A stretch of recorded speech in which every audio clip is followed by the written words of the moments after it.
এক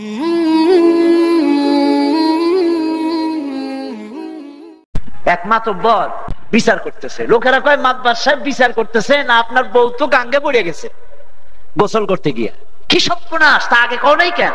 দৌড়ে চলে গেছে নদীর ধারে, নদীতে ভাটির পানি যাচ্ছে এই দিক। চেয়ারম্যান সাহেব বললো যে কোন জায়গায় পড়ছে? কয় পড়ছে এই জায়গা দিয়া, ভাটির পানি যাচ্ছে এই দিক। চেয়ারম্যান দৌড় দিয়েছে উল্টা। লোকেরা কয় চেয়ারম্যান সাহেব উল্টা যান কেন? ভাটির পানি তো এই দিক, আপনার বউ তো এই দিক বাইসাতে গেছে। কয় বুঝবে না, এটা হলো ইন্টারনাল অ্যাফেয়ার্স, বুঝবা না।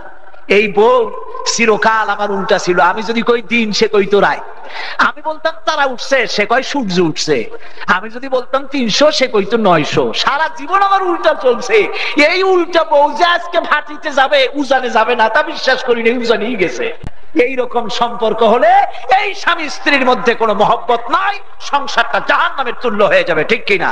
স্বামী স্ত্রীর ভিতরে মিল মহব্বত হতে হবে, একে অপরের অধিকার সম্পর্কে জাগ্রত হতে হবে, স্ত্রীকে সম্মান করতে হবে, ভালোবাসতে হবে। সেই সংসারের ভিতরে আল্লাহর রহমত নাজিল হবে। বলুন আলহামদুলিল্লাহ। অধিকার সমান, কিন্তু মর্যাদার দিক থেকে স্বামীর মর্যাদা বেশি। মর্যাদা কার বেশি? তিরমিজি শরীফের হাদিস শুনুন। রাসূলুল্লাহ একদিন এক পাহাড়িয়া এলাকা থেকে যেতেছিলেন। পাহাড়ের ভিতর থেকে এক পাহাড়িয়া উট এসে রাসূলুল্লাহ পাও মোবারকের উপরে চুমো খেলো, যেন সেজদাই দিল। সাহাবীরা বললেন, ইয়া রাসূলুল্লাহ, উটের কত বড় ভাগ্য, উট আপনার পায়ে চুমা দিল, সেজদা দিল। আপনি যদি আমাদেরকে অনুমতি দিতেন, আপনার পায়ে চুমা দিতাম, সেজদা দিতাম। রাসূলুল্লাহ বললেন, না, মানুষকে মানুষ সেজদা দিতে পারবে না। যদি মানুষকে সেজদা দেওয়া জায়েজ হতো, আমি তাহলে পৃথিবীর সমস্ত স্ত্রীদেরকে বলতাম তারা যেন তার স্বামীকে সেজদা দেয়। অধিকার সমান, কিন্তু স্বামীর মর্যাদা বেশি। মর্যাদা কার বেশি? রাসূলুল্লাহ বলেছেন, কোন স্ত্রী যদি এই অবস্থায় মারা যায় যে তার স্বামী তার উপরে খুশি ছিল, রাজি ছিল, আল্লাহ রাব্বুল আলামিন ওই মেয়ে লোকটাকে জান্নাত দান করে দিবেন।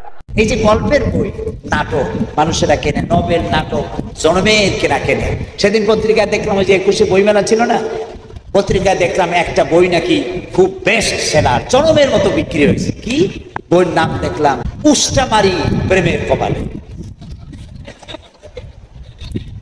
আমি বুঝি নাই উষ্টা কি, জানি না। উষ্টামারি প্রেমের কপালে। বইয়ের লেখক জনক ছেঁকা খাওয়া প্রেমিক। এটা কি আল্লাহ? আচ্ছা, এই নোবেল নাটক পড়িয়া, এই যে নোবেল নাটক উপন্যাস পড়িয়া এর মধ্যে পাবেন কি? এর মধ্যে পাবেন কি? পাবেন এই জমিদারের মেয়ের সাথে ড্রাইভারের ছেলের প্রেম হলো, তারপরে দুজনে মোবাইলে SMS করলো, এরপর সংসদ ভবনের সাথে দেখা হলো, তারপরে বেলি রোডের ফুটপাতে বসলো, তারপরে কি হইল, তারপরে কি হইল, তারপরে গল্প শেষ হয়ে গেল। আচ্ছা, এছাড়া আর কিছু আছে? বলে আর কিছু আছে? এইগুলো পড়ে লাভটা কি? সময় নষ্ট করে লাভ কি? এইসব গল্পের বই পড়ে লাভ কি? এই বইয়ের মেসেজ কি? প্রেম, ভালোবাসা, আদর্শ বৃত্তি ছাড়া লাভ কি? লাভ হলো সেই সব বই পড়ায় যার মধ্যে আমার চরিত্র গঠন হয়। এক একটা হাদিস, রাসূলুল্লাহর এক একটা হাদিস যদি এক পাল্লায় রাখা হয় আর সারা পৃথিবী যদি আর এক পাল্লায় রাখা হয়, সমান হবে না। আমার মায়ের ভাষা কি? আমার ভাষা কি? আল্লাহর রহমত, আমার মায়ের ভাষা বাংলা ভাষা। আলহামদুলিল্লাহ। ভাষার স্রষ্টা কে? আল্লাহ তাআলা। আমার মায়ের ভাষা বাংলা ভাষায় হাদিসগুলি অনুবাদ হয়েছে। ইসলামী ফাউন্ডেশনের বিরাট অবদান। বড় বড় হাদিসগুলি তারা অনুবাদ করেছেন, বড় বড় তাফসীরগুলি অনুবাদ করেছেন। তাফসীর ইবনে কাসির অনুবাদ হয়েছে, তাফসীর আর কি অনুবাদ করেছেন আপনারা? তাফসীর তাবারি অনুবাদ হয়েছে, বাইজাবি অনুবাদ হয়েছে, হাদিসের বইগুলি অনুবাদ হয়েছে, শামাইলে তিরমিজি হয়েছে, বুখারী হয়েছে, আবু দাউদ হয়েছে, মুসলিম হয়েছে, মিশকাত শরীফ হয়েছে। সকলের দাবি হাদিসগুলি তাফসীর ইবনে কাসির সহ এই তাফসীরগুলি আবার ছাপতে হবে। তারপরে যাকাতের মাসলা নিয়ে আপনাদের অনেক ঝামেলা। যাকাত খুব কঠিন মাসলা, কঠিন মাসলা না, যে কোনো মৌলবী সাহেব দিতে পারবে না। এই জন্য আল্লামা ইউসুফ আল কারদাবী বর্তমান বিশ্বের অন্যতম শ্রেষ্ঠ ইসলামী চিন্তানায়ক, আলহামদুলিল্লাহ বলুন। আল্লাহ তাকে হায়াতে তাইয়্যিবা সেহাতে কুল্লিয়া দান করুন, বলেন আমিন। বড় উদারপন্থী আলেম, বর্তমান যুগে এইরকম আলেম আমার সামনে পড়ে নেই। আমি ছোট্ট মানুষ, আমি আলেমদের মধ্যে পড়ি না। আমি ওনাকে অনেক শ্রদ্ধা করি, ওনার সঙ্গে একসঙ্গে অনেক প্রোগ্রাম করেছি, অনেক বড় আলেম। তার লেখা ফিকহুজ যাকাত, যেটার অনুবাদ করেছেন এদেশের ইসলামী আন্দোলনের পুরোধা হযরত মাওলানা আব্দুর রহিম রাহমাতুল্লাহ আলাইহি। ইসলামের যাকাত বিধান ইসলামী ফাউন্ডেশন বের করেছে 2 খণ্ড। আপনি যদি আপনার বাড়িতে ইসলামের যাকাত বিধান কিনে রাখেন, যাকাতের কোনো ব্যাপারে কোনো মাওলানা সাহেবের কাছে জিজ্ঞেস করার কোনো প্রয়োজন নাই। মনে রাখবেন, ইসলামে হালাল কি আর হারাম কি অনেকের জানা নেই। আল্লামা ইউসুফ আল কারজাবির লেখা ইসলামে হালাল হারামের বিধান ইসলামী ফাউন্ডেশন ছেড়েছে। কি কি হালাল আর কি কি হারাম একটা বইয়ের মধ্যে সব পেয়ে যাবে। আলহামদুলিল্লাহ বলেন। পেগামে মুহাম্মদী, নবী করিম সাল্লাল্লাহু আলাইহি ওয়াসাল্লামের জীবনী শুনতে আসছেন। হযরত মাওলানা সৈয়দ সালামান নদভী মাদ্রাজ ইউনিভার্সিটিতে 8 দিন বক্তৃতা করেছিলেন। 8 দিন, হিন্দু ছিল, খ্রিস্টান ছিল, মুসলমান ছিল, 8 দিন বক্তৃতা করেছেন। পৃথিবীতে রাসূলুল্লাহর জীবনীর উপরে বক্তৃতা করেছে আর সেই বক্তৃতা বই হয়েছে, সেটা একমাত্র এই বইটি পেগামে মুহাম্মদী। বইটা পড়বেন, ছত্রে ছত্রে কান্দা লাগবে। এই বইটাও ইসলামী ফাউন্ডেশন বের করেছে। ইসলামী ফাউন্ডেশনের বিরাট অবদান। ধর্ম মন্ত্রণালয়ের সব থেকে সম্মানজনক প্রতিষ্ঠানের নাম ইসলামিক ফাউন্ডেশন। আলহামদুলিল্লাহ বলে। অসংখ্য বই তারা ছেড়েছে। আপনার টাকা দিয়ে করবেন কি? আমি অনেক বড় লোকের বাড়িতে মাঝে মাঝে দাওয়াত দেয়, হুজুর মনে করে দোয়া করার জন্য দাওয়াত দেয়, যাই দেখছি তার ড্রয়িং রুমের মধ্যে শোপিস, লক্ষ লক্ষ টাকা, পাথরের মূর্তি আছে, শোপিস আছে, কত কিছু, কিন্তু ইন্দুর, বান্দর, তেলাপোকা, পাথর পাথর ইত্যাদি সাজানো। কিন্তু 2000 টাকার ইসলামী বই দেখিনি, কোরআন শরীফের একটা তাফসীর দেখিনি। তা আপনি যদি আপনার বাড়িতে কোরআন হাদিস না শেখে, না থাকে, তা আপনার ছেলে মেয়ে শিখবে কি? বলেন, কি শিখবে? খালি ডিশ লাইন আছে লাগানো, ইন্ডিয়ান আইডল না কি কতগুলো আছে, ওগুলার উল্লুক ভাল্লুকের নাচ দেখা ছাড়া আর শিখবে কি? সারাদিন গান আর নাচ। আপনার পরিবার তো মানুষ হবে না, আপনাকে দায়ী হয়ে যেতে হবে। কুল্লুকুম রায়েন ওয়া কুল্লুকুম মাসউলুন আন রায়াতিহি। রাসূলুল্লাহ বলেছেন, প্রত্যেকেই তার অধীনস্থ ব্যক্তি সম্পর্কে আল্লাহর কাছে তাকে জবাবদিহি করতে হবে। আপনাকেও, আপনার স্ত্রী, আপনার সন্তান, আপনার মেয়ে, আপনার ছেলে, আপনার নাতি, যারা আপনার অধীনস্থ, তাদের সম্পর্কে কিয়ামতে জবাবদিহি করতে হবে। তাদেরকে নামাজের কথা বলেছেন কিনা, পর্দার কথা বলেছেন কিনা, ইসলাম শিখাইছেন কিনা, কালচার, ইসলামিক কালচার তাদেরকে শিখাইছেন কিনা। এখন তো কালচারও নেই। এখন কালচার কি? মা তার ছেলেকে বিদায় দিচ্ছে, ছেলে বা মেয়ে স্কুলে যাচ্ছে, ছেলে যাওয়ার সময় বলতেছে টাটা, মা বলতেছে বাই বাই। উপস্থিত দর্শক বলতে পারে যাই যে, কথা হইলো। বাচ্চা বিদায় দিবেন, বাচ্চাকে শিখাই দিবেন যাওয়ার সময় তুমি আমাকে সালাম দিবা, আসসালামু আলাইকুম। আর মা দরজার কাছে দাঁড়ায় বলবে ফি আমানিল্লাহ। আমার কলিজার টুকরা মা, বাচ্চা কলেজে যাচ্ছ, আমার কলিজার টুকরা বাবা, ছেলে তুমি স্কুলে যাচ্ছ, তোমাকে আমি আমার আল্লাহর হাতে সমর্থ করে দিলাম। এটা আমার কালচার, এটা আমার কৃষ্টি। টাটা বাই বাই আমার কৃষ্টি নয়, কালচার নয়। শুভ প্রভাত, শুভ রাত্রি আমার কালচার নয়। বাংলাদেশের টেলিভিশনে, রেডিওতে বা অন্য কোনো অনুষ্ঠানে শুভরাত্রি, শুভ সন্ধ্যা, এগুলি মুসলমানের কালচার নয়। আমার কালচার হচ্ছে আল্লাহ হাফেজ, বিদায়ের সময় আল্লাহ হাফেজ, সুবহানাল্লাহ, কি সুন্দর কথা, আসসালামু আলাইকুম। আমার ইসলাম, এটার নাম ইসলাম। ইসলাম মানে শান্তি। ইসলাম এসেছে সিলমুত থেকে, শান্তি। আর আল্লাহর এক নাম সালাম। আল্লাহর এক নাম কি? 99টা নামের মধ্যে একটা নাম সালাম। তিনি শান্তি, ইসলাম শান্তি। আর মুসলমান হলো যারা শান্তির পথে চলে, তারাই হলো আল মুসলিমু মান সালিমাল মুসলিমুনা বিলিসানিহি ওয়া ইয়াদিহি। মুসলমান তো সেই ব্যক্তি যে ব্যক্তির মুখ দিয়া আর হাত দিয়া কেউ কষ্ট পায় না, তার নাম মুসলমান। জোরে বলেন, তার নাম কি? খালি সালাম দেবেন, আফসুস সালাম। রাসূলুল্লাহ বলেছেন সালামের প্রচলন করো, দেখা হইলেই সালাম দাও। এই খুঁটির এপাশে দেখা হয়েছিল আসসালামু আলাইকুম, খুঁটির থেকে আবার এপাশে আসছেন, আবার কোন আসসালামু আলাইকুম। পারবেন? হযরত আব্দুল্লাহ ইবনে ওমর রাদিয়াল্লাহু তাআলা আনহুমা কোন কোন বাজারে যাইতেন। একজন সাহাবী জিজ্ঞেস করলেন, হুজুর আপনি জানেন না যে রাসূলুল্লাহ বলেছেন দুনিয়ার মধ্যে উৎকৃষ্ট জায়গা মসজিদ আর নিকৃষ্ট জায়গা কোনটা? আপনি এত কোন কোন বাজারে আসেন কেন? আপনি হাদিস জানেন না? তিনি বলেন হ্যাঁ জানি। তারপর আসেন কেন? বলছে আমি আসি ভিন্ন কারণে। এখানে আসলে খালি মানুষের সাথে দেখা হয় আর আমি খালি সালাম দিতে থাকি। আফসুস সালাম ওয়া আতিমুত তাআম। সুবহানাল্লাহ। রাসূলুল্লাহ বলেছেন সালামের প্রচলন করো আর মানুষের দাওয়াত দিয়ে খাওয়াও। খালি নিজে জম্মের মতো খাইও না, অন্যদের একটু দাওয়াত দিয়ে খাওয়াই। খাওয়াইলে মোহব্বত বাড়ে। ওয়াসাল্লু ওয়ান নাসু নিয়াম, আর ওই সময় নামাজ পড়ে যখন মানুষেরা ঘুমায় থাকে। তাদখুলুল জান্নাতা বিসসালাম, এই তিনটা কাজ করবা, আল্লাহ তাআলা জান্নাতে প্রবেশ করবা। সালামের প্রচার করুন। সালাম সালাম, আসসালামু আলাইকুম, কি এর গুড মর্নিং, কিসের শুভরাত্রি, এটা কোনো মুসলমানের কথা নয়। সালাম দিন। আচ্ছা, শুভরাত্রির সাথে সায়েন্টিফিক কি আছে? সালামের সাথে সায়েন্টিফিক, দার্শনিক সাযুজ্য আছে, মিল আছে, কম্বিনেশন আছে। সকালবেলায় ধরুন, সকালবেলায় 280 মাইল স্পিডে ঝোড়ো হাওয়া প্রবাহিত হচ্ছে, টিন উড়ে যাচ্ছে পাতার মতো, বাড়িঘর ভাঙতেছে খেলাঘরের মতো, মানুষ ছুটছে আর ছুটছে, গাছ ভাঙছে আর পড়ছে, লঞ্চ ডুবতেছে। ওই সকালবেলা কেউ যদি এসে পায় গুড মর্নিং, কেমন লাগবে কন্ত দেখে? রাতের বেলায় কলিজার টুকরা সন্তান মারা গেছে বা মা মারা গেছে, ওই সময় যদি কেউ যাই পায় শুভরাত্রি, তার থালাইতে পারে থাপ্পড় মেরে, বেটা আমার মা মরছে আজকের রাতের, এরকম ব্যাড নাইট তো আমার জীবনেও আসে নাই, আর তুমি কও শুভরাত্রি। কাজে শুভরাত্রি, শুভ সন্ধ্যা, এগুলি মুসলমানের কালচার নয়। মুসলমানের কালচার আসসালামু আলাইকুম, কি সুন্দর কথা।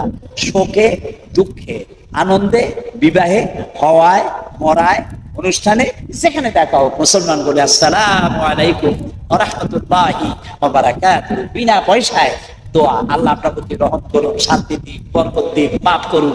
আপনিও জবাব দিবেন, যত জবাব বেশি বেশি দিবেন 10 করে নেকি আমলনামায় হইতে থাকবে। তারপরে মুসাফা করবেন, মুসাফা করতে গিয়ে তাও কৃপণতা করে, হাত সবটা দিতে চায় না। কিছু লোক আছে সবটা দিতে চায় না, কেউ আবার দিয়ে এমন চাপ দেয়, কেউ আবার দিয়ে আবার হাতটা এরকম ঝাঁকি, তার ধারণা যত ঝাঁকি তত নেকি। এটা কিন্তু একটা বাজে কথা। মুসাফা করবেন তত জায়গা চাই পেছে, সালাম দিবেন, হাসি মুখে কথা বলবেন, হাসি মুখে। দেখছেন জিহ্বাটা আল্লাহ কত নরম বানাইছে, সুবহানাল্লাহ বলেন না? একটা চুলও যদি জিহ্বায় পড়ে, জিহ্বা টের পাই কিনা? আর যারা জবাব দিলেন না তাদের পড়ে না। চুল পড়লেও জিহ্বায় টের পায়, এত নরম জিহ্বা কেন বানাইছেন আল্লাহ তাআলা? ওয়াকুলু লিন্নাসি হুসনা, মানুষের সাথে সুন্দর করে কথা কও। নরম জিহ্বা দিছি, নরম নরম কথা কও। সেই জিহ্বা দিয়া আমাদের কিছু লোক আছে, না মনে মনে কিছু কব না, আপনারা বুঝে নিয়েন, সেই জিহ্বা দিয়া কুড়ালের কাম করে। রীতিমতো কুড়াল দিয়ে আঘাত দিলে যেমন গাছ কাটে, তাদের কথার আঘাতে কলজিয়া ফাইরিয়া সৌসিল হয়ে যায়। রাসূলুল্লাহ বলেছেন মানুষের সাথে মিষ্টি করে কথা কই, হাসি মুখে কথা বলো। রাসূলুল্লাহ বলেছেন হাসি মুখে কথা বললে সদকা দেওয়ার মতো সমান সওয়াব হয়। সদকা কি মুরগি দিয়ে দেওয়া যায়? কমসে কম 1 বছর একটা ছাগল দাম হবে কত? 1000 টাকা মিনিমাম 1000 টাকা। 1000 টাকা খরচ করে একটি ছাগল জবাহ দিয়া সদকা করলে যে সওয়াব, একজন মানুষের সাথে হাসি মুখে কথা বলায় সেই সওয়াব। হিন্দুর সাথে দেখা হবে, একটা হিন্দু মারা গেল, কোথায় শিখছেন? বলতে হবে ফি নারে জাহান্নাম খালিদিনা ফিহা আবাদা। কে শিখাইছে আপনাদের? হিন্দু মরল শুনি বললো ফি নারে জাহান্নাম খালিদিনা ফিহা, জাহান্নামে যাক চিরকাল থাকুক। কে শিখাইছে আপনি? কেন? কাজে হিন্দু হোক, খ্রিস্টান হোক, মুসলমান হোক, মিলেমিশে থাকতে হবে, ভালোবাসা নিয়ে থাকতে হবে। ভালোবাসা দিয়েই ইসলাম পৃথিবীতে ছড়িয়েছে, রাগারাগি আর মারামারি দিয়ে নয়, শুধু মহব্বত দিয়ে। আর দিন ওয়ান নাসিহা, দিন হলো ভালোবাসা। এই যে 14ই ফেব্রুয়ারি কি একটা ডে, বেলের ভর্তা, ভ্যালেন্টাইন ডে। এই যে ভ্যালেন্টাইন ডে, বিশ্ব ভালোবাসা দিবস। এটার নাম আপনি বলতে পারেন বিশ্ব বেহায়া দিবস। ভালোবাসা তো আমার দরকার নাই। এই ভালোবাসা দরকার ওই সব দেশের যাদের জীবনে কোনো ভালোবাসা নাই। আমাদের এখানে তো যৌথ পরিবার, ওদের হলো ব্রোকেন ফ্যামিলি। আমাদের তো যৌথ পরিবার, আমার দাদা, নানা, বাপ, মা, ভাই, বোন, চাচা, এক ফ্যামিলিতে এক হাড়িতে রান্না করি, এক বাড়িতে থাকি। আলহামদুলিল্লাহ। আমার ভালোবাসার কোনো অভাব আছে? আর দিন মান নাসিয়া, দিন মানি ভালোবাসা। মায়ের কতটুকু ভালোবাসবো, বাপের কতটুকু ভালোবাসবো, প্রতিবেশী ঠিক কতটুকু ভালোবাসবো। হাদিস শরীফে, কোরআন শরীফে করে দেওয়া হয় নাই, বলা হয় নাই? তো আমি একদিন কেন যে ভালোবাসা দিবস পালন করবো? আমার তো সারাটা জীবন ভালোবাসা। সুতরাং 14ই ফেব্রুয়ারি ভালোবাসা দিবস পালন করতে গিয়া খালি SMS দিয়ে পরের মেয়ে নষ্ট করা আর বাগানে বাগানে বাগবাকুম করা, এর কোনো মানে নেই। এগুলো আমাদের কালচার নয়, এগুলো মুসলমানের কালচার। আমরা ভালোবাসা দিয়ে জয় করতে চাই পৃথিবী জয় হয়েছে মুসলমানদের ভালোবাসায়। আরেকদিন শোনাবো যদি আল্লাহ সুযোগ দেন, আরেকদিন শোনাবো। ইসলাম ভালোবাসা দিয়ে এসেছে, তরবারি দিয়ে আসে নাই, তীর দিয়ে আসে নাই, মার দাঙ্গা করে আসে নাই। কি ভালোবাসা! অতীতে অনেক নামাজ কাজা হয়েছে, এখন কি করলে আমার অতীতের কাজা আদায় হবে জানাবেন। আমার 3টি রোগ আছে কঠিন, আমার জন্য দোয়া করবেন। আমরা দোয়া করি 3টি রোগ সহ আরো কোনো রোগ থাকলে আল্লাহ তাআলা সবটা শেফায়ে আজেলা শেফায়ে কামেলা দান করুন। আমরা সবাই বলি আমিন।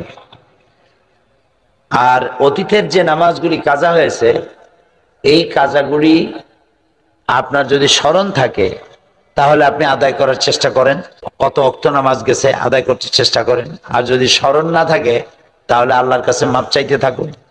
উমরি কাজা বলে যে জিনিসটা, যে কথাটা আমাদের দেশে বলা হয়, হাদিস শরীফে উমরি কাজা বলে কোনো নামাজের, উমরি কাজার ব্যাপারে কোনো নামাজের তথ্য পাওয়া যায়নি। তো নামাজ যেটা কাজা হয়ে গেছে, ধরুন যেমন প্রতিমা রমজান মাস এলে পরে মহিলাদের একটা কিছুদিনের জন্য রোজা ভঙ্গ হয়, সেগুলি আদায় করতে হয়। নামাজটা আল্লাহ কনসেশন করে দিয়েছেন। এখন এছাড়া যদি কোনো নামাজ বাদ যায়, যদি মনে থাকে তাহলে আপনি সেটা করে নেন। আবার এমন যদি হয় যে 30-40 বছর নামাজ পড়ে নাই, এখন সে তওবা করেছে যে আমি ভুল করছি, জীবনে অনেক নামাজ বাদ দিছি, এখন আমি কি করব? তো এর ফতোয়া হচ্ছে আত-তায়েবু মিনাজ যামবি কামান লা যামবা লাহু।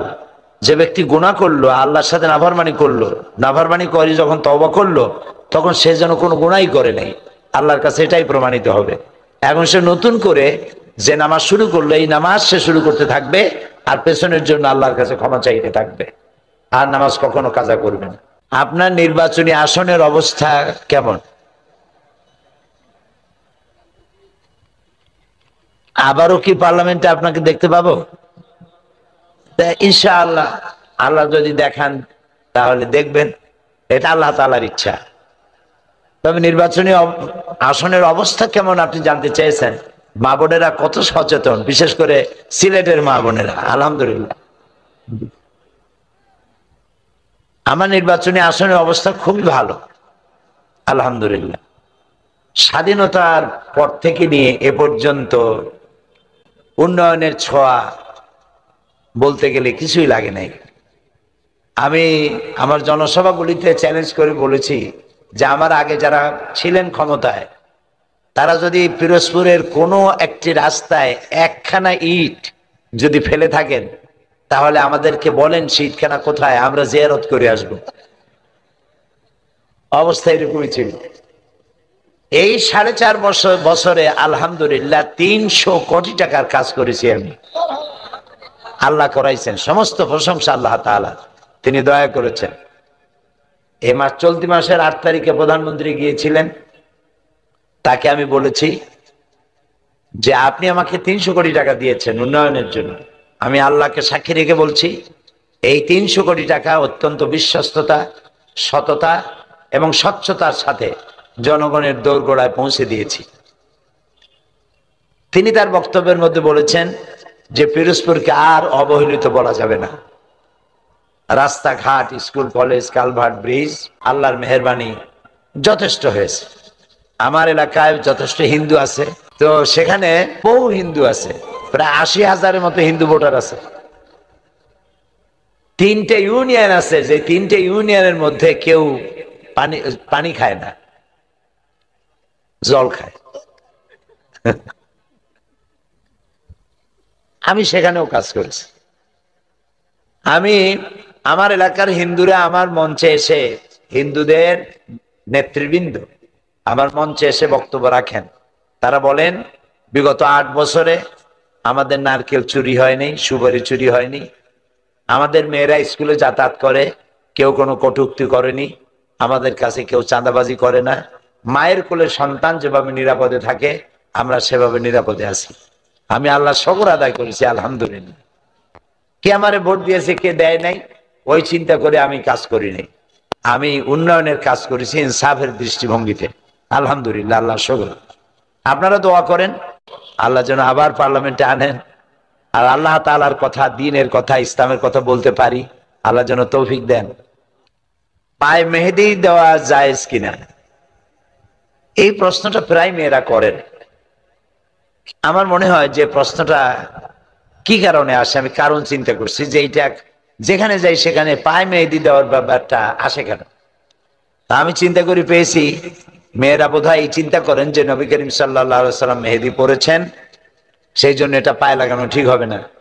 নবী করিম সাল্লাল্লাহু আলাইহি ওয়াসাল্লাম মেহেদি পরেন নাই, কারণ তার মাথার সামনের চুল আর দাড়ি মোবারক সব মিলিয়ে 18-19 গাছ পাকছিল মাত্র। উম্মতরা তাও গুনছে। সুবহানাল্লাহ। কেমন নবী ছিলেন, সুবহানাল্লাহ বলবেন না? কেমন নবী ছিলেন যে চুল দাড়ি পাকছে কয় গাছ তাও মুখস্থ মানুষের, হাদিসে তাও লেখা হয়েছে। কাজে 17-18 গাছা চুল সাদার জন্য মেহেদি ব্যবহার করার কোনো প্রয়োজন হয়নি। তবে রাসূলুল্লাহ মেহেদি পছন্দ করতেন, বিশেষ করে মেয়েরা মেহেদি পড়ুক, এটা রাসূলুল্লাহ বেশি পছন্দ করতেন। আপনি হাতেও পড়তে পারবেন, পায়েও পড়তে পারবেন, কোনো নিষেধ নাই। মেয়েদের জন্য রং আর পুরুষের জন্য সুঘ্রাণ, এটা মনে রাখতে হবে। যে সমস্ত মেয়েরা সুঘ্রাণ ব্যবহার করে রাস্তায় বেরোয়, রাসূলুল্লাহ তাদের উপরে লানত করেছেন। সুঘ্রাণ আপনি ঘরে পড়তে পারবেন, কিন্তু সুগন্ধি মাখায় আপনি বাইরে যাইতে পারবেন না, রাসূলুল্লাহ লানত করেছেন। আর রং যত খুশি আপনি রং মাখতে পারবেন, তবে রঙের ব্যাপারে খেয়াল রাখতে হবে। মেহেদি বা মেহেদি আর নেল পলিশ এই দুটি এক জিনিস না। আপনার আঙ্গুলে নখের উপরে যদি মেহেদি পরা থাকে, ওযু হবে, গোসল হবে। কিন্তু যদি নখের উপরে নেল পলিশ থাকে, ওযু গোসল কোনোটাই হবে না। এটাকে রিমুভ করতে হবে, তারপরে ওযু গোসল হবে। যেহেতু ওটা হলো একটা প্রলেপ আর এটা হলো একটা হালকা রং, চামড়ার সাথে মিশে যায়, দুটো এক জিনিস না, এটিও মনে রাখবেন। আমার ছেলেরা কেবল জুমার নামাজ পড়ে, অন্য কোনো নামাজ পড়তে চায় না। এক্ষেত্রে আমি কি করব? আপনি আপনার ছেলেদেরকে বুঝাবেন জুমার নামাজ সপ্তাহে একবার পড়া ফরজ, আর 5 ওয়াক্ত নামাজ প্রতিদিন পড়া ফরজ। তো তাকে আপনি বলবেন, তুমি যেমন সপ্তাহে একদিন ভাত খায় বাঁচবা না, তুমি যে মরবা এতে কেউ গ্যারান্টি দিতে পারবে না যে তুমি বাঁচবা, যদি 7 দিন না খাই একদিন খাও। অনুরূপ ভাবে তুমি জাহান্নাম থেকে রক্ষা পাবা শুধু জুমার নামাজ পড়িয়া, এই গ্যারান্টি কোনো আলেম দিতে পারবে না। কাজেই শুধু জুমার নামাজ পড়া আর ঈদের নামাজ পড়া এটা হলো শৌখিন নামাজ। একটু জামা কাপড় পরে টরে, একটু সেন্টমেন্ট লাগায় টাকায়, একটু ফুর্তি টুর্তি ডাকছে, একটু হেঁটে গেল, তারপরে মসজিদের সামনের কাতারে গিয়ে বসলো, হাতে একটু তসবিহ নিয়ে নাড়াচাড়া করলো, এটা শৌখিন নামাজ। আল্লাহর এগুলোর কোনো দরকার নেই। নামাজ 5 ওয়াক্ত পড়তে হবে, জুমা তো আদায় করতেই হবে, জুমাও ফরজ, 5 ওয়াক্ত নামাজ ফরজ। নামাজ আদায় করতে হবে সঠিকভাবে, মাপ নাই। সন্তানকে প্রত্যেকদিন বুঝাবেন, প্রত্যেক দিন বলতে থাকবেন। চাকরিজীবী নারীরা কিভাবে স্বামী ও সন্তানদের প্রতি হক আদায় করবেন, দয়া করে বিস্তারিত বলবেন। সাজেদা খাতুন, চাকরি থেকে ফিরে এসে আপনি আপনার দায়িত্ব পালন করবেন। চাকরিতে আপনার কতক্ষণ? 8 ঘন্টা, বাকি 16 ঘন্টা তো রয়েই গেল। সুতরাং আপনি যতক্ষণ চাকরিতে থাকবেন, ব্যবসায় থাকবেন, বিভিন্ন কাজে থাকবেন, তখন আপনি কাজে থাকবেন। আর যখন আপনি ঘরে থাকবেন, তখন আপনার স্বামীর হক, আপনার সন্তানের হক, সংসারের হক, যেটা যেভাবে আদায় করতে হয় করবেন, কোনো সমস্যা নেই। দয়া করে বলবেন কি পর্দার জন্য নেকাব দেওয়ার ব্যাপারে কোনো বাধ্যবাধকতা আছে কিনা? নেকাব না দিয়ে কেউ যদি নিজের সতর ভালোভাবে ঢেকে বের হয়, তাহলে পর্দার হক পূরণ হবে কি? এই ব্যাপারে 2টা মত আছে। নেকাব পরার ব্যাপারে 2টা মত আছে। একটি মত হলো মুখ খোলা রাখা যাবে, আরেকটি মত হচ্ছে মুখ খোলা রাখা যাবে না। মুখ খোলা রাখা যাবে না যারা বলেছেন, এই মতটা, এই দলিলটা মজবুত বেশি, এটা বেশি মজবুত। কারণ সৌন্দর্য, আল্লাহ তাআলা মানুষের সৌন্দর্য দিয়েছেন তার চেহারায়। একজন মানুষ আর একজন মানুষের জন্য, ধরুন একটা পুরুষ একটা মেয়ে লোকের প্রতি আকৃষ্ট হলো, একটা মেয়ে লোক একটা পুরুষের প্রতি আকৃষ্ট হলো, কি দেখে আকৃষ্ট হয়েছে? তার ঠ্যাং দেখে, তার হাত দেখে, তার চেহারা দেখে আকৃষ্ট হয়েছে। কারণ আল্লাহ তাআলা মানুষের চেহারার মধ্যেই তার সৌন্দর্য সব থেকে বেশি রেখেছেন। তো সেই আকর্ষণীয় সৌন্দর্য চেহারাটা যদি খোলা থাকে তাহলে ফিতনা হওয়ার সম্ভাবনা বেশি বলেই মুহাক্কিকিনরা মনে করেন। সেজন্য মুখ ঢেকে রেখে চলাটাই উত্তম, শয়তানের সুযোগ হয় কম। চোখ দুটো খোলা থাকলো, ভুরু পর্যন্ত কাপড় পরা থাকলো, আর নাকের নিচের থেকে থাকলো। যেমন আমাদের এখন 3 জন এমপি আছেন, পার্লামেন্টে যান, নেকাব পরে যান, বক্তব্য রাখেন, আপনারা দেখেছেন। তো এই নেকাব পরাটাই উত্তম। খোলা রাখা যাবে, এটার একটা মত আছে, আমি অস্বীকার করছি না, এরকম একটা মত আছে। কিন্তু সব থেকে মজবুত দলিল হচ্ছে যে ঢেকে রাখাই উত্তম। বউ শাশুড়ির সম্পর্ক কি ধরনের হওয়া উচিত? উভয়ের প্রতি উভয়ের কি দায়িত্ব আছে? সাংঘাতিক প্রশ্ন। বউ শাশুড়ির কুল ওয়ার, স্নায়ু যুদ্ধ, এটা বিশ্বযুদ্ধের মতো। এটা আমার মনে হয় সিলেটে এরকম নাই।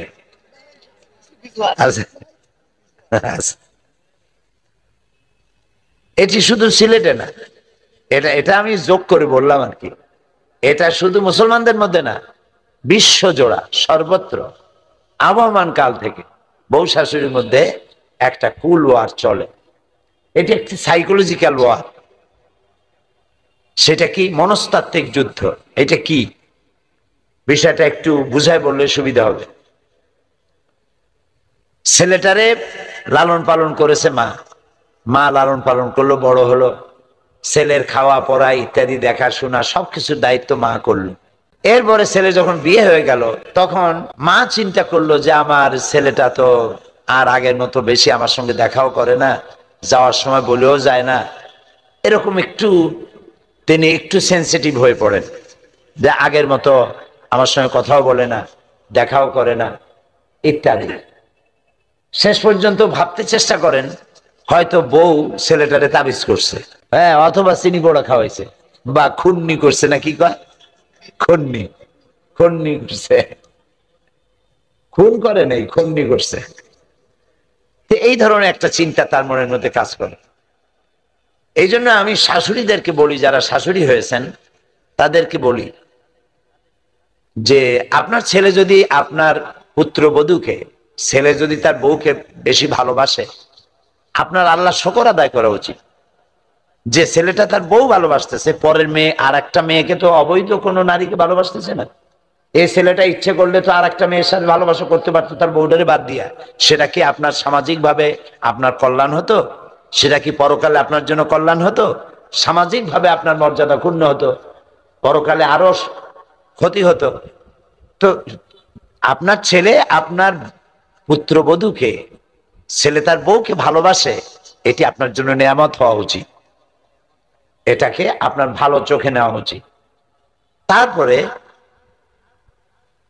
নিজের মেয়ের অপরাধ, অনেক শাশুড়ি নিজের মেয়ের অপরাধ সহ্য করেন, এমনকি বলতে গেলে 7 খুন মাফ করেন, কিন্তু পুত্রবধূ সে গোশত রান্না করলো, 7 করা দিল না কেন? পান দিল তো জর্দা দিল না কেন?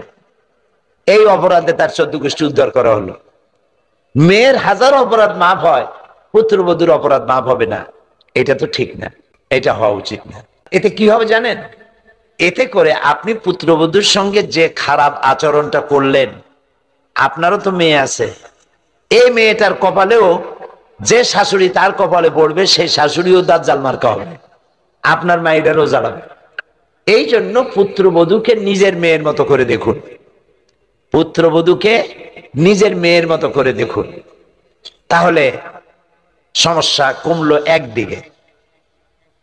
অন দা আদার হ্যান্ড, পুত্রবধূ যারা, তারা আবার শাশুড়িকে একটুখানি যদি দেখে স্বামী তার মাকে টাকা দিচ্ছে, খেদমত করতেছে, এটা তার একটা জ্বালা হয়।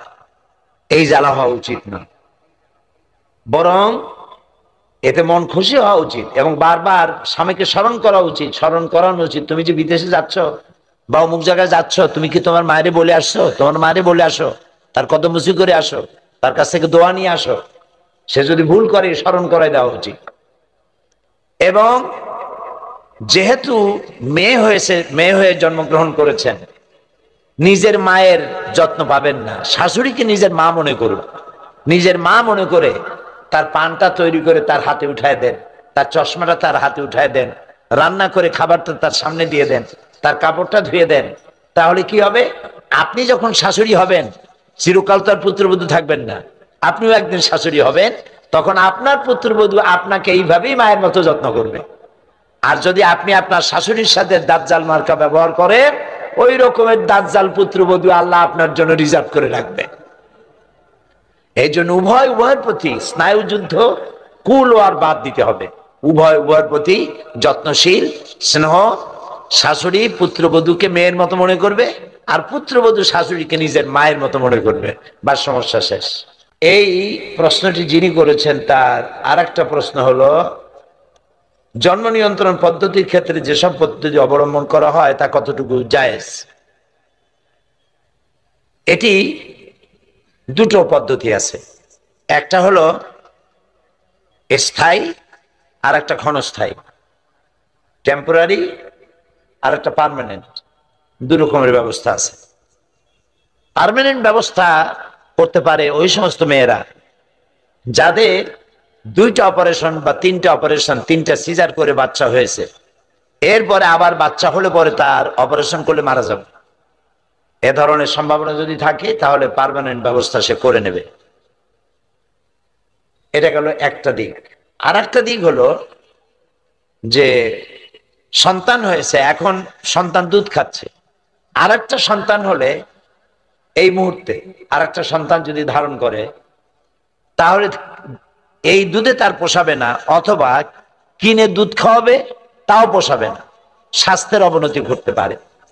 এই ধরনের টেম্পোরারি কোনো ব্যবস্থা গ্রহণ করতে পারে, কিন্তু খেতে দিতে পারবো না, পড়তে দিতে পারবো না, সন্তান বেশি হলে পরে সংসারে অশান্তি হবে, শান্তি বিঘ্ন হবে, এই চিন্তা করে ওয়ালা তাকতুলু আওলাদাকুম খাশিয়াতা ইমলাক, খেতে দিতে পারবে না, এই ভয়তে সন্তান হত্যা করা, অনাগত ভবিষ্যৎকে হত্যা করতে পারবে না, নিষেধ। আশা করি বুঝে পেরেছেন। বর্তমান যুগে অনেকগুলি ইসলামী সংগঠন রয়েছে, সকল সংগঠনই দাবি করেন যে তারা ইসলামী আন্দোলনের কর্মী তথা ইসলামী আন্দোলনের কাজ করেন। আমার প্রশ্ন, এতগুলি ইসলামী আন্দোলন বাংলাদেশে রয়েছে, কোন আন্দোলন প্রকৃত ইসলামী আন্দোলন তথা আল্লাহর সন্তুষ্টি অর্জনের লক্ষ্যে কাজ করছে তা কিভাবে বুঝবো?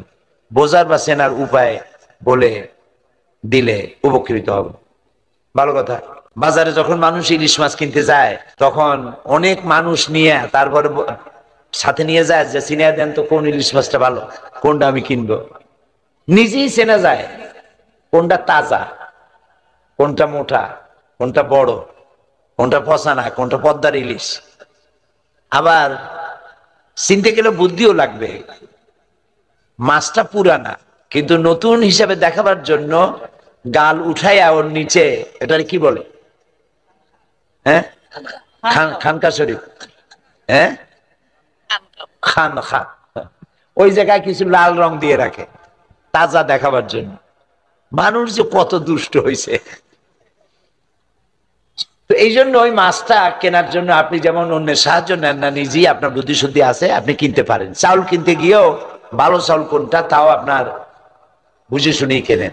অসুখ হইলে পরে ডাক্তার, সিলেটে ডাক্তার একজন না অনেক, অনেক ডাক্তার, কোন ডাক্তার ভালো সে খোঁজ খবর নিয়েই আপনি তার কাছে যান, ঠিক না? মামলায় পড়েছেন, এখন মামলায় পড়েছেন, উকিল তো একটা না, কোন উকিল ভালো এটা তো বুঝে শুনি আপনি ঠিক মতোই যান, ঠিক কিনা? সেই জন্য ইসলামী আন্দোলন করা ফরজ। কোন আন্দোলনের কাছে যাবেন আপনি আপনার বিবেকের কাছে জিজ্ঞেস করেন। আন্দোলন তো অনেক আছে, আন্দোলন অনেক আছে, সংগঠন অনেক আছে। এমন অনেক সংগঠন আছে যে সংগঠনের নেতা, সেক্রেটারি, অফিস কোথায়, তুলা রাশির লোক দিয়ে বাটি চালান দিয়েও খুঁজে পাওয়া যায় না। খোঁজ নাই, খবর নাই, সাহিত্য নাই, পত্র নাই, পত্রিকা নাই, লোক নাই, জন নাই, ঢাল নাই, তলোয়ার নাই, নিধিরাম সর্দার, মহাবীর দুর্বল সিং। হ্যাঁ, স্টাফ রিপোর্টার লাগায় দেয় একজনের পিছনে, বক্তৃতা দাঁড়ায়, এতদিনের মধ্যে এতদিনে কিছু না করলে সরকার ফেলাই দেবে, ওরে কেটা ফালায়, ও ও একটা আঙ্গুলের গুতার জায়গা নাই, সরকার ফালাই দেবে। কি সাংঘাতিক আন্দোলন, আগুন জ্বালায় দেব, জাতিসংঘ ভাঙ্গা বুড়িগঙ্গায় ফেলায় দেব। কোথায় জাতিসংঘ, কোথায় বুড়িগঙ্গা, তাও চিন্তা করেন। এই রকমের ছাগল পাগল মার্কা কিছু দল থাকলেই তো হলো না। আপনাকে দেখতে হবে যে দল, ইসলামী দল কোনটি, সারা দেশ ব্যাপী কাদের সংগঠন আছে, গ্রাম থেকে শুরু করে রাজধানী, রাজধানী থেকে শুরু করে গ্রাসরুট পর্যন্ত কাদের কর্মী বাহিনী আছে, কাদের সংগঠন আছে, কাদের পত্রপত্রিকা আছে, বাংলা আছে, ইংরেজি আছে, দৈনিক আছে, সাপ্তাহিক আছে, মাসিক আছে, কোরআন শরীফের অনুবাদ আছে, হাদিসের অনুবাদ আছে, ইসলামী সাহিত্যের বিশাল ভান্ডার ছড়িয়ে দেওয়া আছে সারা দেশে। ছাত্রদের মধ্যে কাজ আছে, ছাত্রীদের মধ্যে আছে, শ্রমিকদের মধ্যে আছে, চাষিদের মধ্যে আছে, হিন্দুদের মধ্যে আছে, মুসলমানের মধ্যে আছে, অর্থনীতিতে আছে, রাজনীতিতে আছে, বাইরেও আছে, পার্লামেন্টের মধ্যেও আছে। কোথায় কোথায় আছে, এই দল কোনটা তা খুঁজে বাইর করে কি কষ্ট হবে মোটেও? নাম বলা লাগবে? তাহলে তো বুঝিয়ে ফেলেছেন, আমি আর কব। আচ্ছা, আমরা জানি ছবি তোলা ইসলামের দৃষ্টিতে ঠিক নয়, এবং ইসলামী আন্দোলন যারা করেন তারা ছবি তোলেন, কিন্তু ইদানিং মহিলাদের প্রোগ্রামের ছবি ও ভিডিও হচ্ছে। ইসলামের দৃষ্টিতে এটা কতটুকু সঠিক?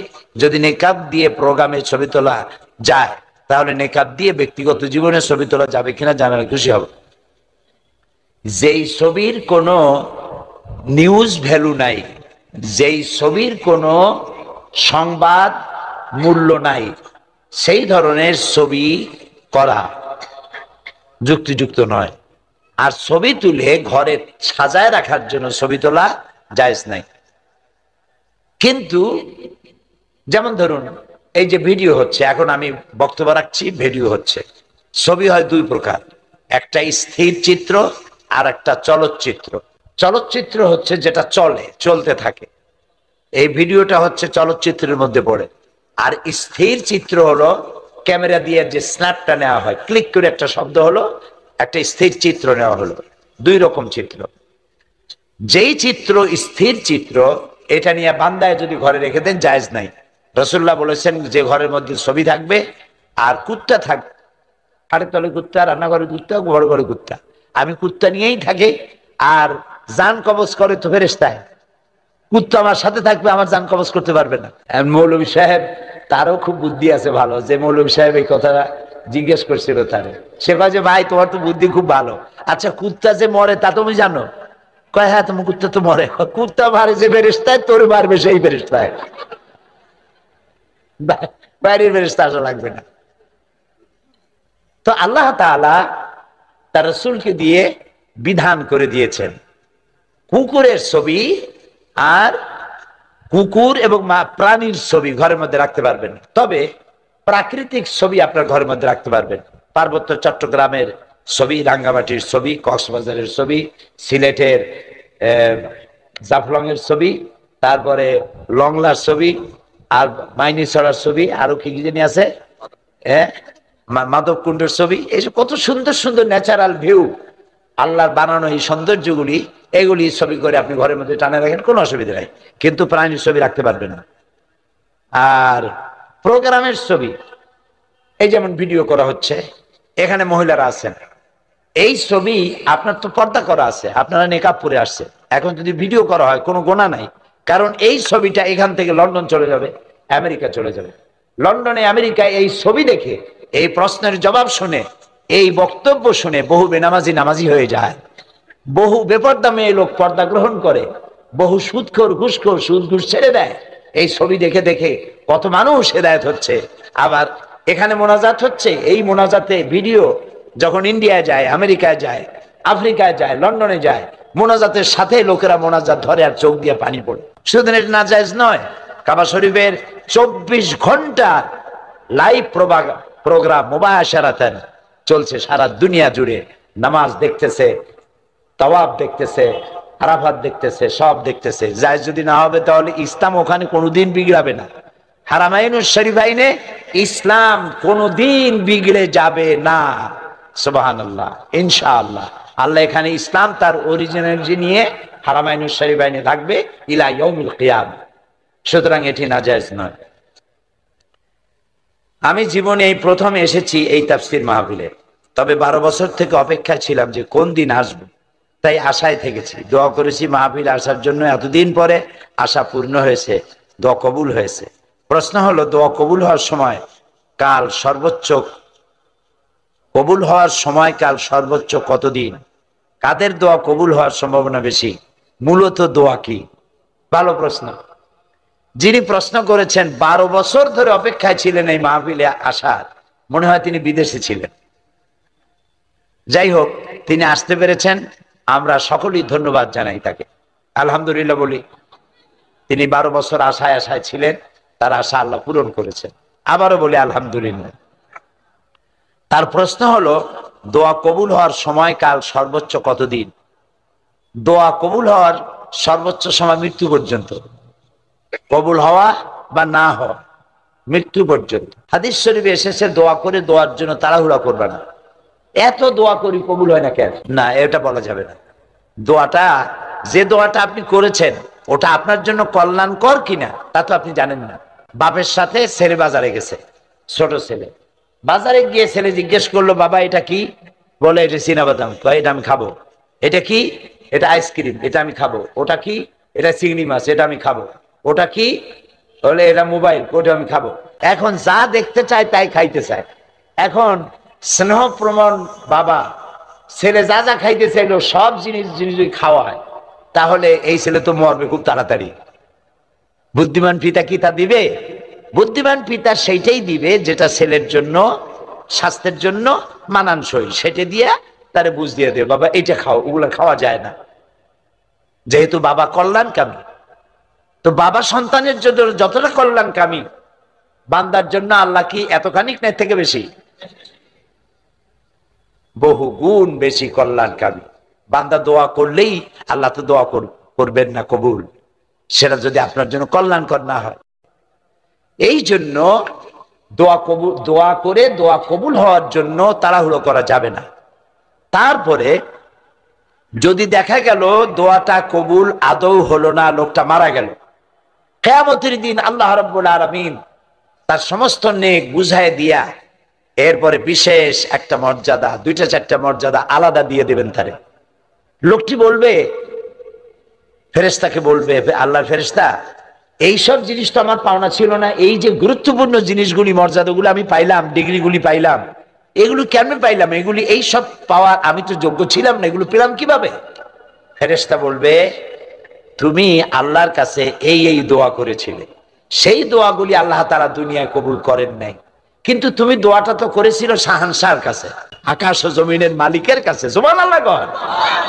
আকাশ এবং জমিনের মালিকের কাছে তুমি চেয়েছিলে, তার কাছ থেকে তো ফেরত হওয়া যায় না। তিনি তো আকাশ আর জমিনের মালিক, তিনি ওইটা রেখে দিছেন, ওখানে দেন নাই, এই নাও, এটা নিয়ে বেহেশতের ভালো জায়গায় গিয়ে থাকো। সূরা আল বাকারা 3য় রুকু। এই আয়াতটি গত বছর আমি তেলাওয়াত করেছিলাম এবং আলোচনা করেছিলাম আপনাদের সামনে। আল্লাহ রাব্বুল আলামিন বলছেন যে পূর্ব এবং পশ্চিমে মুখ ঘোরানোটাই প্রকৃত পুণ্যের কাজ নয়। প্রকৃত সৎ কাজ এবং পুণ্য কাজ হচ্ছে আল্লাহর প্রতি ঈমান, পরকালের উপর ঈমান, কিতাব এবং ফেরেশতার প্রতি ঈমান এবং নবীদের প্রতি ঈমান। আল্লাহ এবং রাসূলের মহব্বতে উদ্বুদ্ধ হয়ে গরিব, মিসকিন, এতিম, প্রবাসী, পথচারী, প্রার্থী এবং গলদেশ মুক্তদান, নামাজ প্রতিষ্ঠা, যাকাত আদায় করা, ওয়াদা পালন করা, বিপদ এবং মুসিবতে সবর ইখতিয়ার করা, এটাই হলো প্রকৃতপক্ষের পুণ্যের কাজ। উলাইকাল্লাযীনা সাদাকু ওয়া উলাইকা হুমুল মুত্তাকুন। এরাই হচ্ছে যারা এখানে 10টি কথা বলা হয়েছে। মোট কত কথা বলা হলো? 10টি কথা বলা হয়েছে। কোরআনে কারীম আল্লাহ রাব্বুল আলামিন এখানে বলছেন, এই কাজগুলি যারা করবে তারাই হচ্ছে ঈমানের দাবিতে সত্যবাদী এবং এরাই হচ্ছে মুত্তাকি। গত বছর এই 10টি কথার একটি কথা ঈমান বিল্লাহ, আল্লাহর প্রতি ঈমান। সেই ঈমান বিল্লাহর উপরে আমরা আলোচনা করেছিলাম কয়দিন মনে আছে? 4 দিন। ঈমান বিল্লাহর উপরে আমরা 4 দিন আলোচনা করেছি একটানা। তারপরে পঞ্চম দিনে যেহেতু সেটা মেরাজের রাত ছিল, এই জন্যে মাঝখানের কিছুটা বাদ দিয়ে নবুয়তের কথা, রিসালাতের কথা, মেরাজের কথা আলোচনা করেছিলাম। এবারে যেগুলি বাদ পড়েছিল গত বছর সেইগুলিকেই আলোচনা করা হবে ইনশাআল্লাহুল আজিজ। ঈমান বিল্লাহ তো আলোচনা হয়েছে, সে আলোচনা আপনারা শুনেছেন এবং এর হাজার হাজার ক্যাসেট ছড়িয়ে পড়েছে বিশ্বময়, আলহামদুলিল্লাহ। আজকের আলোচনা শুরু হচ্ছে পরকালের বিশ্বাসের কথা নিয়ে। পরকাল বলা হয় মৃত্যুর পরে যে জীবনটা, সেটাই হচ্ছে পরকাল। মানুষ যখন মারা যায় তখন বলা হয় যে লোকটি ইন্তেকাল করেছেন। ইন্তেকাল আরবি শব্দ, মুনতাকিল হওয়া, ট্রান্সফার হওয়া। আমরা একটা জগতে ছিলাম, আর একটা জগতে এসেছি এবং এখান থেকে আমরা আর একটা জগতে ফিরে যাব। যেখানে আমরা ছিলাম ওই জায়গার কোনো কাইফিয়াত আমাদের মনে নাই। ওইটার নাম হচ্ছে আলমে আরওয়াহ। বলুন তো ওইটার নাম কি? আলমে আরওয়াহ, রুহের জগৎ। রুহের জগৎ থেকে আমরা এসেছি আলমে আসবাবে, বস্তু জগতে এসেছি। এই বস্তু জগৎ থেকে আমরা ট্রান্সফার করব, আমরা বিদায় হব, আমরা মুনতাকিল হব, আমরা ইন্তেকাল করব, চলে যাব আর একটা জগতে। সেই জগতের নাম হচ্ছে আলমে বারজাখ। ওই জায়গাটা, ওই দেশটা কেমন তার কোনো কাইফিয়ত আমাদের জানা নাই। কোনো ব্যক্তি মরে যাওয়ার পর ফিরে এসে আমাদেরকে বলে নাই যে ওই জায়গাটা এমন, কবরটা এমন, কবরে গেলে এই এই হয়। এগুলি কেউ ফিরে এসে আমাদের বলেন নাই। আমরা যা জেনেছি সবটা ভাষা ভাষা কিছুই জানি নাই। এই জায়গাটা কম সময়, খুবই কম, আর যে জায়গায় যাব সেই জায়গাটা অনেক লম্বা। যেখানে আসি সে জায়গাটা এতই ছোট। আজকে পত্রিকায় দেখলাম এক গায়ক, তিনি শিল্পকলা একাডেমিতে 1 সেকেন্ডের বিশ্বাস নাই। এই 1 সেকেন্ডের বিশ্বাস নাই, গান গাওয়া শেষ করতে পারে নাই, বাস দুনিয়া থেকে বিদায় হয়ে গেছে। তার গানটার প্রথম লাইনই ছিল 1 সেকেন্ডের বিশ্বাস নাই। এই গানটা গাইলেন তিনি, লোকেরা আনন্দ করলো, হাতের তালির রেশ ফুরাতে পারে নাই, এর ভেতরেই তিনি বিদায় হয়ে গেলেন। দুনিয়াটা এতই ক্ষণস্থায়ী, মানুষের জীবনটা এতই ক্ষণস্থায়ী, কচু পাতার ওপরের পানি, তারও তো কিছুটা স্থায়িত্ব আছে, টলমল করে, এই আছে এই নাই। মানুষের জীবনও এর থেকেও খুবই ছোট্ট, আর দুনিয়াটাও খুবই ক্ষণস্থায়ী। আর যেখানে যাব ওই জায়গাটা এত বিরাট, এত ব্যাপক, যার কোনো সীমা নাই, যার কোনো শেষ নাই, অনন্তকাল। কত বছর থাকতে হবে তার কোনো সীমানাও আমাদের জানা নাই, কত বছর থাকা লাগবে। মৌলানা রুম বলেছেন হিসাব আমার কাছে একটা আছে। বলে সেটা কিরকম? তিনি বলেছেন একটা হিসাব আমি জানি, তা হচ্ছে এই পৃথিবী ভরা যদি থাকে সরিষা, আকাশ পর্যন্ত উঁচা। মৌলানা রুম আলাইহির রাহমা তিনি বলছেন, আর সপ্ত আকাশের উপরে থাকে যদি একটি ছোট্ট পাখি, ওই পাখিটা পৃথিবীতে এসে একটা দানা নিয়ে যাবে, 7 আকাশের উপরে রাখবে, 70,000 বছর বিশ্রাম করবে, আবার আসবে আর একটা দানা নিয়ে গিয়ে 7 আকাশের উপরে রেখে 70,000 বছর বিশ্রাম করবে। মৌলানা রুম বলেন এমনি করে ওই পাখিটি 70,000 বছরের বিরতিতে একটা একটা দানা নিতে নিতে তাম পৃথিবীর সমস্ত দানাগুলি যদি 7 আকাশের উপরে নেওয়া হয়েও যায়, তবুও আল্লাহ রব্বুল আলামিন মানুষের জন্য যে পরকালের জীবন তৈরি করেছেন সেই জীবনের শেষ হবে না। কি বিশাল, কি জীবন যার কোনো শেষ নাই। শুধু বিচারের দিনটা হবে 50,000 সানা মিম্মা তাউদ্দুন। দুনিয়ার হিসাব মতে যে তোমরা গোনো, এই গণনা মতে 24 ঘন্টার দিন, 7 দিনের সপ্তাহ, 30 দিনের মাস, 52 সপ্তাহের বছর, এইভাবে করে মাস দিন যেভাবে তোমরা গণনা করো, 50,000 বছর পৃথিবীর 50,000 বছর যত বড় লম্বা, কিয়ামতে শুধু বিচারের দিনটাই হবে এত বড় লম্বা। সুবহানাল্লাহ। সুতরাং সেই পরকাল, এই পরকালের উপরে বিশ্বাস, এটা হলো সবচেয়ে গুরুত্বপূর্ণ একটি বিষয়। কোরআনে কারিমে সম্ভবত এমন কোন পৃষ্ঠা নাই যেখানে সরাসরি অথবা আকারে ইঙ্গিতে পরকালের কোনো কথা বলা হয় নাই। সম্ভবত কোরআনে কারিমের এমন কোন পৃষ্ঠা নাই। কোরআনে কারিমের ভেতরে মওত, হাশর, জাহান্নাম, জান্নাত, তারপরে সিরাত, মিজান, মানাজির কিয়ামত ইত্যাদি, অর্থাৎ মৃত্যুর পরের জীবন সম্পর্কে আল্লাহ পাক কোরআনে যা আলোচনা করেছেন তা যদি এক জায়গায় করা যায় তা অন্তত গোটা কোরআন শরীফের 1/3 10 পারার সমান হয়ে যাবে। এখন চিন্তা করেন বিষয়টা কতই গুরুত্বপূর্ণ, যার জন্য কোরআনে কারিমে এতটা বিরাট, কোরআনের 1/3 আল্লাহ পাক পরকাল সম্পর্কে আলোচনা করেছেন। খুবই গুরুত্বপূর্ণ বিষয়। এই পরকালের উপরে যারা ঈমান আনবে না, পরকালকে যারা বিশ্বাস করবে না, তাদের সম্পর্কে আল্লাহ পাক বলছেন, والذين كذبوا بآياتنا ولقاء الآخرة حبطت أعمالهم। পরকালকে যারা বিশ্বাস করবে না, আখিরাতের দিনের পরে যাদের ঈমান থাকবে না, যারা বিশ্বাস করবে না, তাদের জীবনের সমস্ত ভালো কাজগুলি আল্লাহ রাব্বুল আলামিন বরবাদ করে দিবেন। তাদের জীবনের কোনো কাজের কোনো মূল্য নাই, সমস্ত কাজগুলি নিষ্ফল, বেকার, যারা নাকি পরকালকে বিশ্বাস করবে না। পরকালের বিশ্বাসটাই হচ্ছে মানুষের জীবনের সবচাইতে নৈতিকতার মূল ভিত্তি। একটা মানুষের চরিত্র ভালো হওয়ার জন্য পরকালের বিশ্বাসটা সবচাইতে বড় জিনিস। মানুষ ভালো মন্দ, পরকালের দরকারটা কি? প্রশ্ন উঠতে পারে, পরকালটা না হলে কি হইতো? পরকালটা এই জন্য হবে, এই জন্য দরকার যে পৃথিবীতে মানুষ অনেক ভালো কাজ করে, আবার অনেক খারাপ কাজও করে, দুরকমই করে। যত ভালো কাজ করে, এই ভালো কাজের পুরস্কার পৃথিবীতে দেওয়া সম্ভব নয়।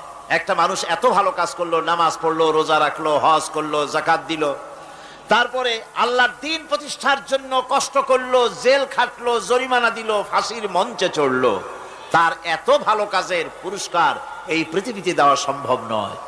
এজন্য এমন একটা সময় দরকার যেখানে এগুলির এই বিরাট একটা লম্বা সময় তাকে পুরস্কার দেওয়া যায়, সেজন্য পরকালের প্রয়োজন। আবার পৃথিবীতে এমন বহু লোক আছে যারা এত অন্যায় করে যে অন্যায়ের শাস্তি পৃথিবীতে এই সীমিত সময় দেওয়া সম্ভব নয়। যেমন দৃষ্টান্ত দিতে গিয়ে আমি বলি যে একটা মানুষ যদি একটা মানুষকে হত্যা করে, তাহলে আপনি তাকে ওই একটা হত্যার বিনিময়ে তাকেও আপনি হত্যা করলেন, তাকেও ফাঁসি দিয়ে দিলেন। কিন্তু একটা মানুষ যদি লক্ষ লক্ষ মানুষ হত্যার কারণ হয়, একটা মানুষ যদি অনেকগুলি মানুষ মারে, তাহলে অনেকগুলি মানুষ মারার শাস্তি তো একটা জীবনের উপরে আপনি দিতে পারেন না। তাকে তো, তার জীবন তো একটাই, তার জীবন কয়টা? একটা গুলি করলেন, ফাঁসিতে দিলেন, তার একটা জীবন গেল। কিন্তু সে তো মেরেছে অনেক, তার কারণে তো লক্ষ লক্ষ মরছে।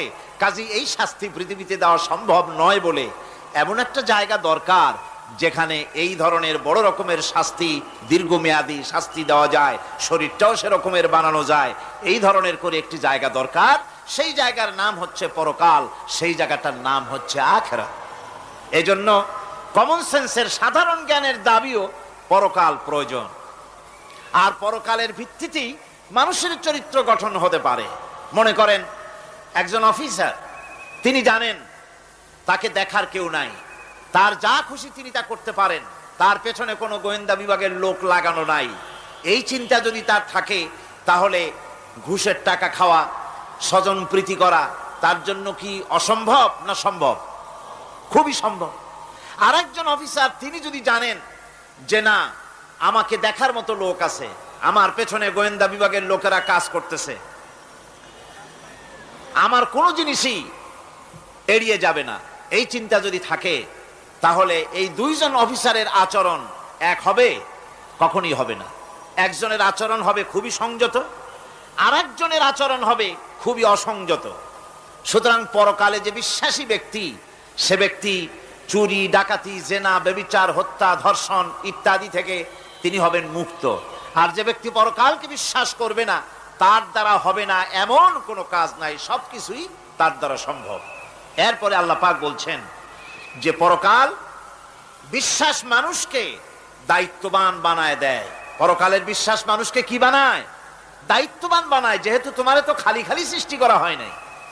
আল্লাহ রাব্বুল আলামিন কোরআনে কারীমের মধ্যে বলছেন, আফাহাসিবতুম আন্নামা খালাকনাকুম আবাসা ওয়া আন্নাকুম ইলাইনা লা তুরজাউন। লোকেরা কি ভেবেছে? তোমরা কি এটাই মনে করেছো যে আমি তোমাদেরকে এমনি এমনি সৃষ্টি করেছি আর তোমাদেরকে আমার কাছে ফিরে আসতে হবে না? এটাই কি ভেবেছো তোমরা? তোমাদেরকে সৃষ্টি করা হয়েছে এবং তোমাদেরকে আমার দরবারে সকলকেই ফিরে আসতে হবে। পৃথিবীতে এমন কেউ নাই যে পৃথিবীতে টিকে থাকতে পারবে, সমস্ত মানুষকেই আল্লাহর দরবারে ফিরে যেতে হবে। আল্লাহ পাক কোরআনে কারীমের অন্যত্র বলেছেন, আয়াহসাবুল ইনসানু আইয়ুতরাকা সুদা। মানুষ কি ভেবেছে যে আমি তাকে নিরর্থক সৃষ্টি করেছি, তার কোনো হিসাব হবে না, তার কোনো দেখার মতো কেউ নাই, তাকে এমনি এমনি আমি সৃষ্টি করেছি? তা না, প্রত্যেকটি মানুষকেই বিচক্ষণতার দাবি হিসেবে সৃষ্টি করা হয়েছে এবং তার সব কিছুকেই দেখা হচ্ছে। আল্লাহ পাক সব দেখতে পাচ্ছেন, তার নজরের সামনে আছে। আল্লাহ পাক দেখেন এবং শোনেন। আমরাও দেখি, আমরাও শুনি, কিন্তু আল্লাহ পাকের দেখা আর আমাদের দেখা, আল্লাহর শোনা আর আমাদের শোনা একরকম নয়। আমরা এই মাহফিলের বাইরে কি হচ্ছে আমরা দেখতে পাই না, ঠিক কিনা গণ? রাতের বেলায় আমরা আমাদের নিজেদেরকেও দেখি না, এমনকি আমরা আমাদের পেছনে কি হয়, পিছনে কি আছে তাও দেখি না। আপনারা যে আমার সামনে বসে আছেন, আপনাদের পেছনে লোকটা কি করতেছে তা আপনি দেখতে পাচ্ছেন। মেঘ হলে মেঘের উপরে কি হয় দেখতে পাই না, কুয়াশার মধ্যে দেখতে পাই না, গাছের আড়ালে কি দেখতে পাই না, পাহাড়ের আড়ালে কি দেখতে পাই না। তারপরে শোনার ব্যাপারে একটা নির্ধারিত এলাকার আওয়াজ আমাদের কানে আসে, এর বাইরের কিছু আমরা শুনতেও পাই না। আল্লাহ রাব্বুল আলামিনের কি এরকম অবস্থা নাকি? কি বলেন, এরকম অবস্থা? আল্লাহ সব দেখতে পান, সব শুনতে পান, এমন তার চোখের সামনে কোন অবস্ট্রাকশন নাই, তার চোখের সামনে কোনো জিনিস অন্তরায় হয়ে দাঁড়াতে পারে না। কেউ কোনো জিনিস তার চোখের সামনে বাধার সৃষ্টি হতে পারে না। তাকে কেউ দেখতে পারে না, কিন্তু তিনি সবাইকে দেখতে পান। লা তুদরিকুহুল আবসার, তাকে কোনো দৃষ্টিশক্তি তাকে দেখতে পাবে না। সমস্ত দৃষ্টিশক্তিকে তিনি দেখবেন, কিন্তু তাকে কেউ দেখতে পারবে না। সুবহানাল্লাহি ওয়া বিহামদিহি। সুতরাং তিনি সব দেখেন এবং সবই শোনেন। এই বিশ্বাস মানুষকে দায়িত্ববান বানায়। এই বিশ্বাস মানুষকে কি বানায় জোরে গান? দায়িত্ববান বানিয়ে দেয়। আল্লাহ রাব্বুল আলামিন বলছেন, আয়াহসাবু আল্লান ইয়াকদিরা আলাইহি আহাদ ইয়াকুলু আহলাকতু মালান লুবাদা আয়াহসাবু আন লাম ইয়ারাহু আহাদ। মানুষ কি ধারণা করেছে তার উপরে কারো কোনো ক্ষমতা চলবে না? সে বলে আমি অনেক ব্যয় করেছি, আর সে ভেবেছে তাকে দেখার মতো কেউ নাই। আল্লাহ পাক বলেন, দেখার জন্য অবশ্যই একজন আছেন, তিনি হচ্ছেন আল্লাহ রাব্বুল আলামিন। কে দেখতে পান? জোরে সরে বলেন, কে দেখতে পান? আল্লাহ পাক সব দেখেন, সব শোনেন। এমনকি সমুদ্রের অতল তলদেশে কোন পাথরের সাথে লাগানো, বালু কণার সঙ্গে লাগানো ছোট্ট একটি পোকা, যা মাইক্রোস্কোপ যন্ত্র ছাড়া দেখা যায় না, এমন ছোট্ট পোকাটিও যদি চিৎকার মারে ক্ষুধার যন্ত্রণায় বা পেটের যন্ত্রণায় বা কষ্টে পড়ে কোনো চিৎকার যদি মারে, সমুদ্রের কেউ শোনার কথা নয়, জমিনের উপরে কেউ শোনার কথা নয়, অন্তরিক্ষের কারো শোনার কথা নয়। আল্লাহ রব্বুল আলামিন বলেন সেই ক্ষীণ আওয়াজটুকুনো তোমার আল্লাহ পাক শুনতে পান। সব তিনি শুনতে পান এবং দেখতে পান, তার চোখের সামনে সব রয়েছে। সুতরাং আসল কথা হচ্ছে মানুষেরা পরকালের চাইতে দুনিয়ার গুরুত্ব দেয় বেশি। বাল তুসিরুনাল হায়াতাদ দুনিয়া ওয়াল আখিরাতু খায়রুন ওয়া আবকা। তোমরা পার্থিব জীবনকে অগ্রাধিকার দিয়েছো, আর পরকাল হচ্ছে উত্তম এবং স্থায়ী। পরকাল হচ্ছে উত্তম। পৃথিবী একটা নিকৃষ্ট জায়গা, একটা ছোট্ট জায়গা পৃথিবী। এটার আরবি হচ্ছে কি বলুন তো? পৃথিবীর আরবি কি? দুনিয়া। এটাকে দুনিয়া, দুনিয়া শব্দটা এসেছে আদনা শব্দ থেকে, তুচ্ছ, নিকৃষ্ট, এটার কোনো দাম নাই। আর এই জন্য হাদিস শরীফে এসেছে যে এই পৃথিবীর মূল্য যদি আল্লাহর কাছে মশার ডানা তুল্য যদি হতো, তাহলে কাফেরকে এক ঢোক পানি আল্লাহ পাক গিলতে দিতেন না। আল্লাহর দৃষ্টান্তটা, হাদিস শরীফের দৃষ্টান্তটা লক্ষ্য করেছেন? এই পৃথিবীর মূল্য যদি একটা মশার ডানার তুল্য যদি হতো, আপনাকে কেউ যদি 1 লক্ষ মশার ডানা যদি কেউ আপনাকে জোগাড় করে দেয়, আপনি কয় টাকা দিয়ে কিনবেন? কোন কথা বলতেছেন না? খুব আগ্রহ আছে কেনার নাকি? 4 আনা দিয়েও, 4 পয়সা দিয়েও আপনারা কেউ কিনবেন না, যেহেতু মশার ডানা 10 কোটি ডানা আনি জোগাড় করে দেন, নদী করবোটা কি? কাজী দৃষ্টান্তটা লক্ষ্য করুন যে এই পৃথিবীর মূল্য যদি আল্লাহ পাকের কাছে একটা মশার ডানার তুল্য যদি হতো, তাহলে আল্লাহ রাব্বুল আলামিন কাফেরকে এক ঢোক পানি গিলতে দিতেন না। তার মানে এটার কোনো দাম নাই। তো যেটার দাম নাই সেটার দাম আমরা খুব বেশি দিয়েছি। সুপ্রিয় দর্শক, আল্লামা দিলওয়ার হোসেন সাইদী রাহিমাহুল্লাহর এই বয়ান থেকে আমরা অনেক কিছুই শিখলাম। আল্লাহ তাআলা আমাদের সবাইকে এই বাণীগুলো অনুযায়ী চলার তৌফিক দান করুন। এই পর্যন্তই আজকের প্রতিক্রিয়া। ভিডিও ভালো লাগলে লাইক, শেয়ার এবং সাবস্ক্রাইব করতে ভুলবেন না। দেখা হবে পরবর্তী ভিডিওতে ইনশাআল্লাহ। আসসালামু আলাইকুম ওয়া রাহমাতুল্লাহ।